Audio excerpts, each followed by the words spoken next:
So this is V2 of the Atomic Design demo I shared in December. I want to acknowledge that there have been a lot of approaches and attempted approaches to integrating Figma wireframes with AEM or edge delivery services, and some of them are really good. I read a couple books, took a class on O'Reilly, I think took a couple classes on LinkedIn too, maybe, and I came to the conclusion that the integration isn't magic.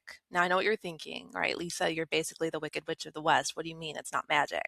I mean that people have been trying to get GenAI to act like a genie in a bottle and take something very abstract like design and just make it code. And it can't because it's not magic, or rather, it's science, and science is magic that works. So I looked for common ground between the two platforms and I realized it's data, right? They're both just data. And more specifically, one of the more accessible common grounds was JSON.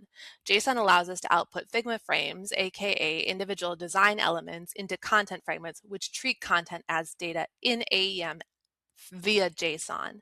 So I got a little more judicious in V2 of this demo, and I looked at the blueprint and I went step by step and I said, is this a data transformation step I can do with JavaScript or whatever, or does it require a nuanced decisioning process that would indicate to me an LLM is needed? And through this, I was able to reduce the number of GenAI-driven nodes from 14 nodes that needed LLM to 4, which dramatically improved the speed of the workflow, reduced the cost to run it, and increased the consistency of the output.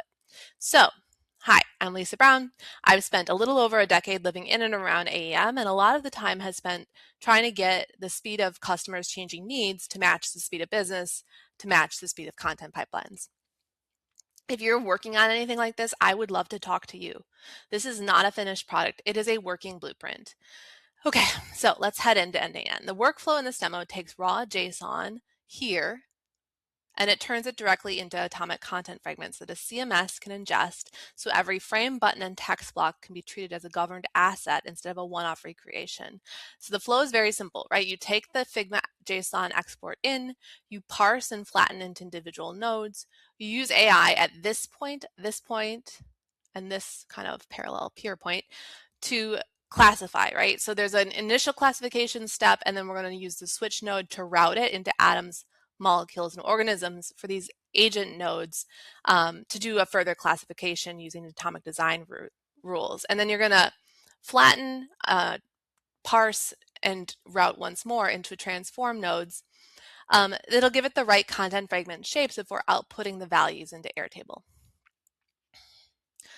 So it's a mix of parsing and classification, but the story is really straightforward, right?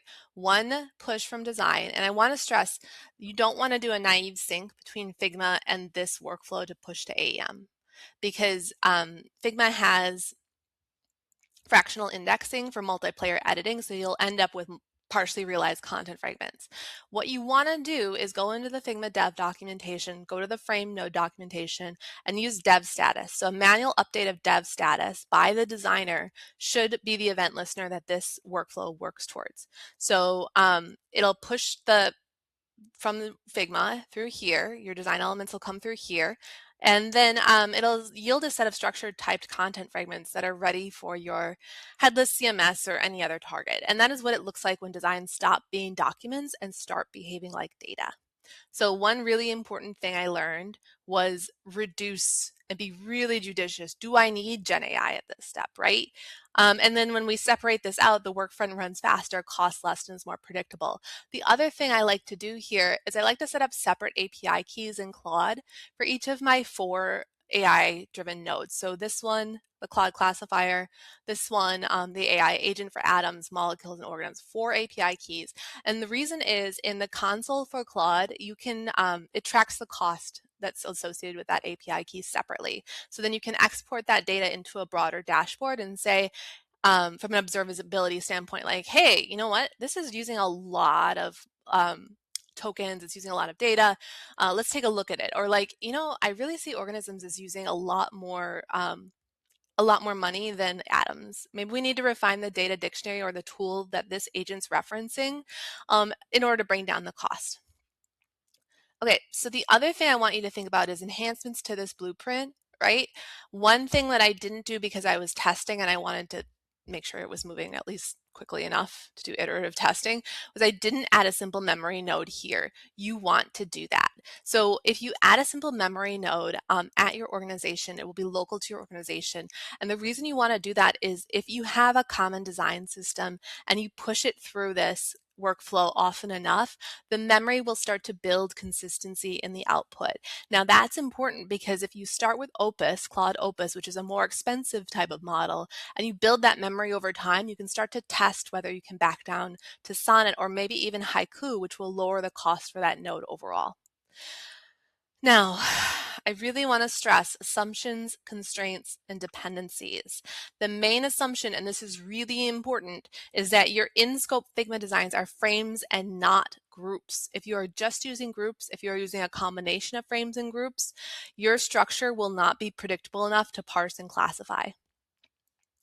On the constraint side, you're living inside the realities of the API rate limits and the Airtable API rate limit. And part of the reason why I'm not opening these nodes and sharing the data passing through is because some of them have API keys in them, and I'm like, oh my gosh, please do not hit my API keys anymore.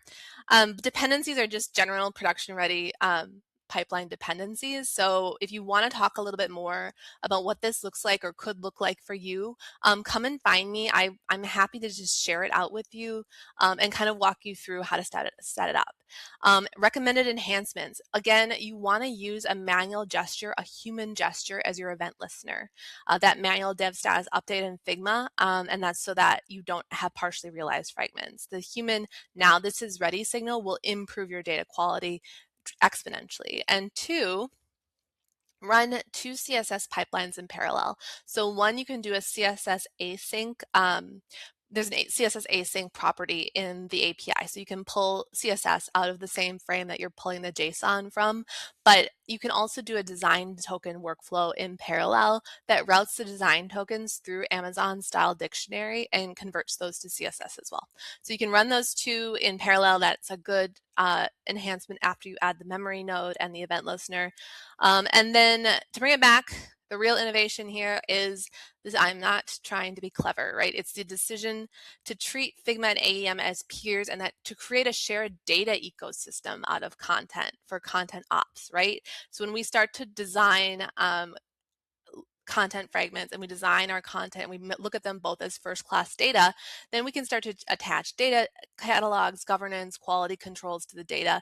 And that's when content operations, they stop being so opinionated and they start to scale really factually and quickly. If this sparks ideas for you, please, again, come and find me. I would love to talk to you. I love talking to people about this stuff. And I'll also be speaking at Marketing Analytics Summit in April 2026 on AI-enhanced social selling and related analytics. So I would love to compare notes there as well. Thank you for your time.